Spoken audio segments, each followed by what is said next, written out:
Hello viewers, আসসালামু আলাইকুম। তো চলে আসলাম ফসলের জমিতে। দেখতেই পারতেছেন আমার সামনে অনেকগুলা ফসলে আলহামদুলিল্লাহ ফসলগুলা বড় হচ্ছে আস্তে আস্তে। তো এখনও ফলন আসেনি, খুব শীঘ্রই ফলন এসে পড়বে। দেখতেই পারতেছেন এগুলো হচ্ছে আপনার আলু ক্ষেত।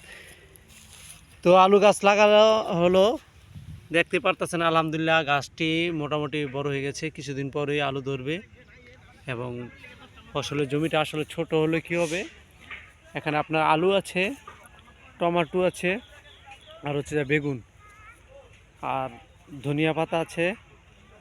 তো টমেটোর খেতে টমেটো এসে পড়েছে, টমেটোর গাছে টমেটো দেখতে পাচ্ছেন, এবং বেগুনেও ফুল এসেছে, ইনশাল্লাহ ধরে যাবে কিছুদিনের মধ্যে।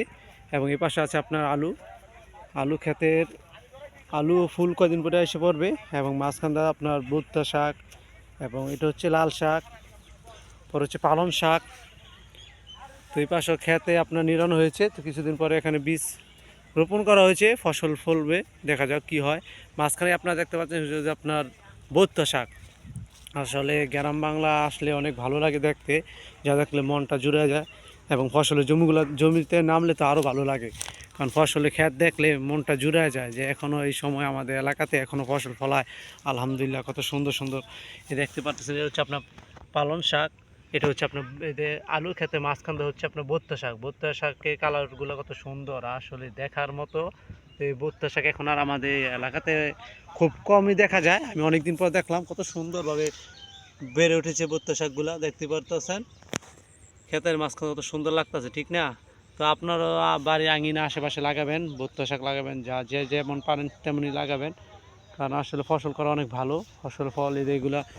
এখানে আছে আপনার লাল শাক, আলহামদুলিল্লাহ বড় হয়ে গেছে, কিন্তু পুকুরের পানি এসে একটু সমস্যা দেখা যাচ্ছে, যার কারণে তো বেশি দিন এগুলো আপনার উপযুক্ত হয়ে গেছে খাওয়ার। তো দেখতে পারতেছেন, তো আজকে এ পর্যন্তই। কোনো একদিন আপনাদেরকে নিয়ে আসবো আবার একটি ফসলের জমিতে। তো সবাই আমার জন্য দোয়া করবেন, যাতে করে আপনাদেরকে এমন ভালো ভালো ভিডিও আমি দিতে পারি, আপনারা দেখতে উপকৃত হতে পারেন এবং ফসলের জমি সব ফসল ফলাবেন। সবার কাছে এটাই বলে বিদায় নিচ্ছি। সাইফুল ইসলাম ভাগিনা, বাই বাই, টাটা। এটা হচ্ছে আপনার বন্দর নারায়ণগঞ্জ, মদনপুর ইউনিয়নের 9 নং ওয়ার্ড। কত সুন্দর সবুজ শ্যামলে ভরা গ্রাম আমাদের এই গ্রামটা। তো ঠিক আছে, আজকে পর্যন্তই। বাই বাই, টাটা, খোদা হাফেজ। আবার দেখা হবে কোনো একদিন।